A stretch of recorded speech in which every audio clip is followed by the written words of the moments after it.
is necessary, lalo pa during the campaign period lang naman po eh. Baka pwede ma-regulate natin ang social media during the campaign period. Hindi yung election period, mas mahaba po yan eh. Yung campaign period lang. Kasi po talaga ngayon, hindi na po yung traditional media ang ginagamit. Social media na po to commit misinformation, disinformation. Ang problem po natin, si isang kandidato, meron siyang 10 accounts i-register sa amin. Yung po yung kanyang legal na accounts, may 20 na illegal na accounts. Tapos hindi po dito binuksan, sa abroad pa, troll pa. So wala pong jurisdiction ng komisyon. Hindi po namin sila pwede ma-prosecute at napakahirap pong hanapin.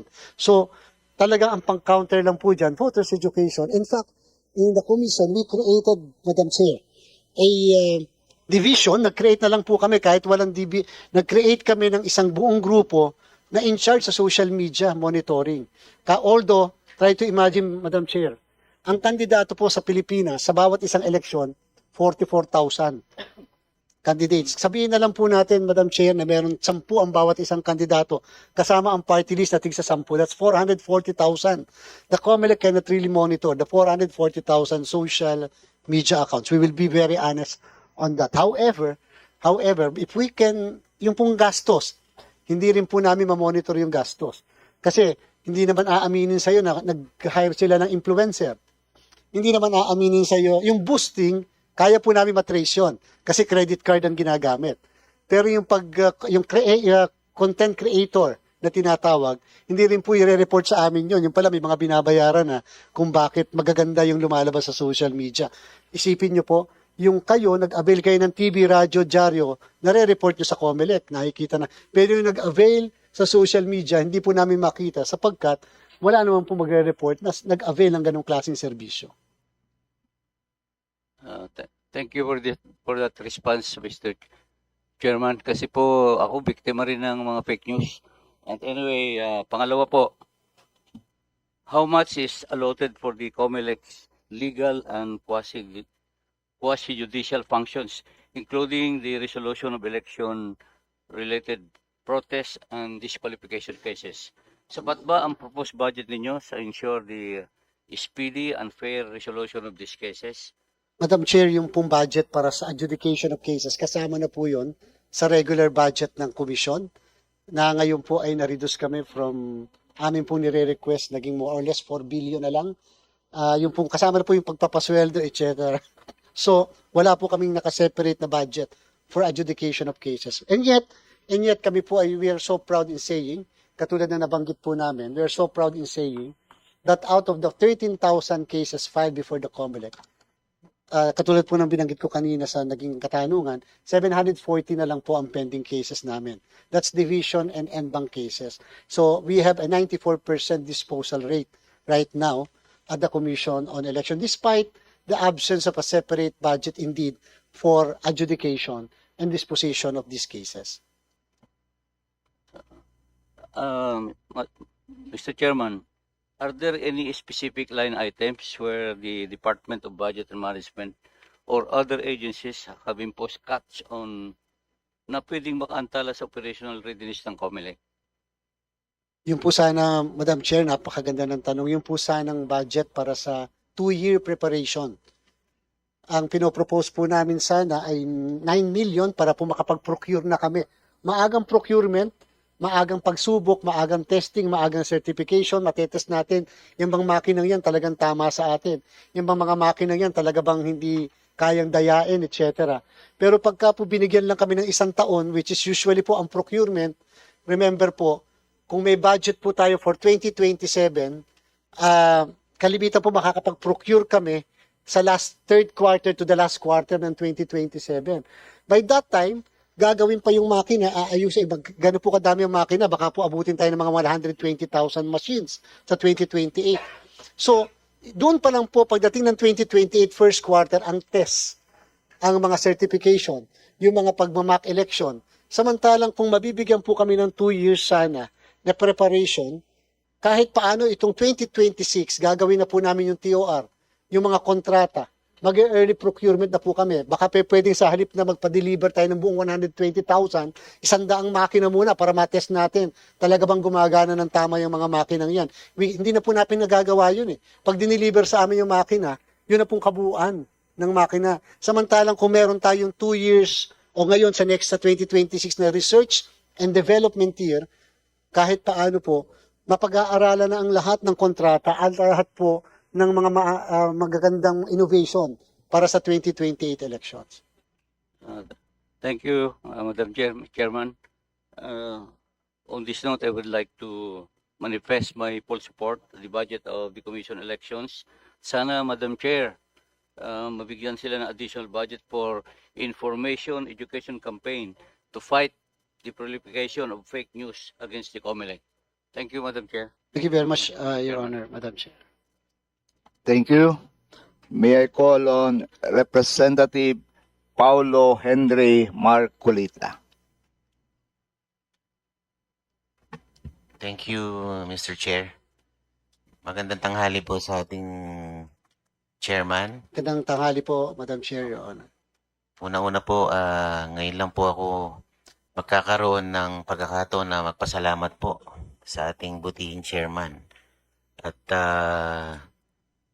sa ganang amin po, ginawa niyang makakaya niya para po protektahan ang sanctity ng balot nung nakarang 2025 elections. May salamat po, Madam Chair. Maraming salamat po. Ito po yung aking katanungan. A review of COA Action Plan Monitoring Tool and AAPSI reveals that many audit recommendations for the year ending 31 December 2023 remained not fully implemented by COMELEC as of December 12, 2024. And the highlights include: number one, unliquidated receivables amounting to 3.3 billion remained doubtful due to unliquidated cash advances of separated accountable officers and overpayment of salaries, overtime, and other benefits amounting to 354.5 million and 6.9 million pesos respectively. Unliquidated transfers to 4 national government agencies amounting to 301.8 million remained unliquidated despite project or activity completion. And finally, unused balances from various LGU-funded plebiscites totaling 154.9 million remained unfunded for over 6 years, notwithstanding completion of projects. The question is, Mr. Chair, all these unliquidated and unreturned amounts reveal inefficiency or failure to discharge services by COMELEC's Financial Services Department. These findings alone by COA show failure to account for at least 3.9 billion pesos. Please tell this committee why it should not recommend the further reduction of the Commission's budget until such time the said amounts are accounted for. Maraming salamat po, Madam Chair, Your Honors. May bago na po kaming data patungkol sa mga nabanggit, Madam Chair, ng ating pong kagalang-galang na representante as submitted to the COA. Tungkol po sa mga base sa kanilang audit observation, yung 56 noong pong 2024 na implement namin fully na. Sa 2025, 56 din po fully implemented. Yung partially implemented, 24 na po. Yung not implemented namin as of August 2025 ay isa na lang po. So 81 po lahat yun. Yung po ang kadahilanan, Madam Chair, kung bakit kami binigyan ng unqualified opinion for 2 years na po. First time after 85 years na po kami ngayon. Ito po yung aming anniversary, ang komisyon, ay nabigyan po kami ng unqualified opinion ng COA kahit po ng 2024 because we were able to at least fully implement yung mga recommendations po nila. Tungkol po sa unliquidated namin, yung po kasing major na unliquidated namin nung nakaraan, yung pong basihan nung nabanggit ng kagalang-galang na representante po na 3 billion, yung po yung sa BSKE. Ngayon po yung BSKE po namin na unliquidated, Madam Chair, ay 50 million na lang po. Ngayon pong aming hinihintay na liquidation, yung para sa 2025, kasi siyempre po kagagastos lamang nitong Mayo. So, ongoing na po. In fact, may pinatupad po kami. Walang sahod, Hindi namin pinapasweldo yung aming mga tauhan kahit napakasakit sa aming kalooban kapag ka po walang liquidation. Kapag ka nasulatan namin sila ng twice o thrice at wala pa rin liquidation, hold na po yung salary nila. At therefore, napilitan sila na bayaran personally, yung personal fund nila, ang pinambabayad muna doon sa balanse. Para lang po, at least malinis na kami sa pinaka-latest na election, which was the 2023 election, 50 na lang po yon. Yung 50 po ang kadahilanan, may mga umalis sa COMELEC, hindi nagki-clearance, kaya po hanggang ngayon, yung kanilang unliquidated, kasama pa rin po sa record. But we will find a way by which mahahabol namin yung mga umalis sa komisyon, nag-resign na, nang hindi nakakapag-clearance. Dito po sa ating pong national and local election, we will commit that we will be able to reduce the unliquidated namin sa NLE po namin. Ngayon, ang amin pong natitira na lang, Mr. Chair, Madam Chair, 74,547,000 ang unliquidated. We're going to submit to the committee the latest submission ng komisyon when it comes to the COA compliance. At yun po, papagmamalaki namin po kahit paano yung 2 years na unmodified opinion ng COA na napakahirap pong makuha. Kahit po sa next year, we're hoping na magtuloy-tuloy na para po sana maging laging unqualified, unmodified ang opinion ng COA sa COMELEC.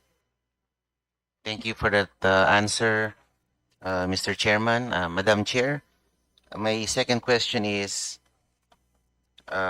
earlier this year, before the start of the 2025 midterm elections, the Commission announced to the public that the DOST and DICT will ensure the security, transparency, and reliability of the 2025 elections.